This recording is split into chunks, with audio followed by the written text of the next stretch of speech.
All right, what is going on, everybody? Welcome back to another Yankees recap. This is where we recap all the latest news, updates, and everything going on in the Yankees community. We're coming off what was an amazing night, as not only did we get to witness a truly awesome pregame ceremony honoring those who tragically passed 20 years ago on 9/11. We will never forget.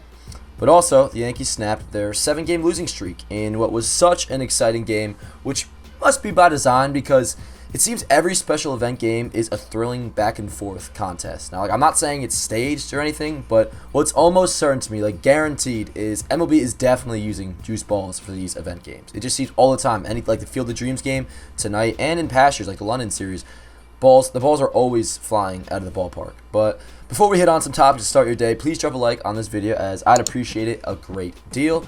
And yeah, let's get into it. We're going to start with Aaron Judge's performance last night, which, if not for him, there's just no chance that the Yankees win this game.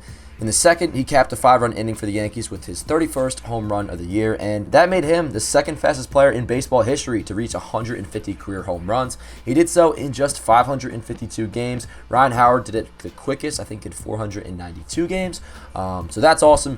And then in the 8th, with the Mets having come all the way back, as we probably all expected them to, they took the lead 7-5, but Judge, he crushed a game-tying 2-run shot into the seats in left. Just another big hit that this man has come up with time and time and again. Throughout his whole entire career, he's come up with home runs that have either tied the game or given them the lead.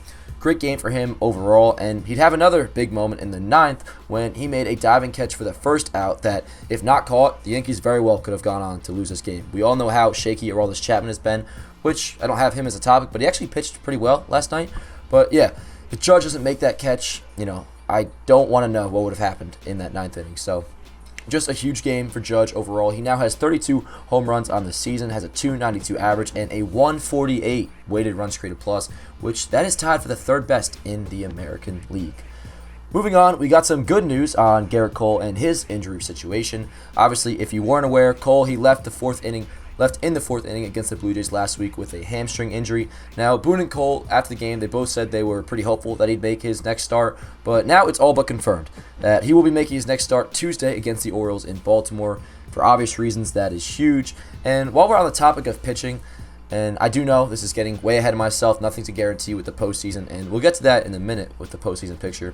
But as for a potential postseason rotation, obviously Cole, go-to guy for your Game 1 start. Monty is my personal clear number 2. You guys may disagree, but for me, it's a no-brainer. Jordan Montgomery is my Game 2 starter. James Untitled for a Game 3. And then the Yankees are going to have to make a decision between either Corey Kluber or Nestor Cortez. And for me, it's a lock. It's Cortez, at least right now. Kluber has not been good since coming off the IL, which is kind of our next topic, like a mini topic. I know none of you will agree with this, considering the guy literally threw a no-hitter this season, but he hasn't really been impressed with me all that much this year as a whole, not just since coming back from the IL, which he has yet to make it past the 5th inning since coming back from the IL. But yeah, I know he threw a no-hitter earlier in the year, but a lot of Kluber's success, it came against teams like the Orioles, the Tigers, the Nationals, and the Rangers with the no-hitter. I don't know. He just didn't improve all that much to me then, and certainly not now. So if the postseason started tomorrow and we're talking a Game 4 starter, the ball's going to Nestor Cortez if I'm the manager. But we'll see. There's still a couple weeks left of baseball. If he has a good 2 starts to finish up the year, all right, maybe it's a different story. But let's move on and wrap things up with the current postseason picture. And the Blue Jays, they swept their doubleheader with the Orioles, which that makes them even with us with a 79-63 record. We are now tied for the second AL wildcard spot and a game behind the Red Sox for the first wildcard spot. Now, let me say, last night's win, it was huge. It was a big win, but it's not really a big win if you go out and shit the bed tonight in the series finale. You got to catch momentum. You play well over these remaining 19 games, and you'll make the playoffs. It's that simple. The Blue Jays, they may make the playoffs too, but you never know. We're still chasing down Boston, so a lot of baseball left to be played, and having a postseason spot right now, the Yankees, they still control their own destiny, but they cannot limp the rest of the way. They cannot limp through the finish line. If they want to make the playoffs, you got to, out of these 19 games, what's the math we got to do here? I would say they got to go probably at least 12-7, but more likely probably maybe 14-5, something like that. Just bottom line is you got to play well, and last night was definitely a good start. That's all I got to say for this Yankees recap. Hope you guys all enjoyed. Once again, drop a like on the video if you enjoyed. It helps me out a great deal.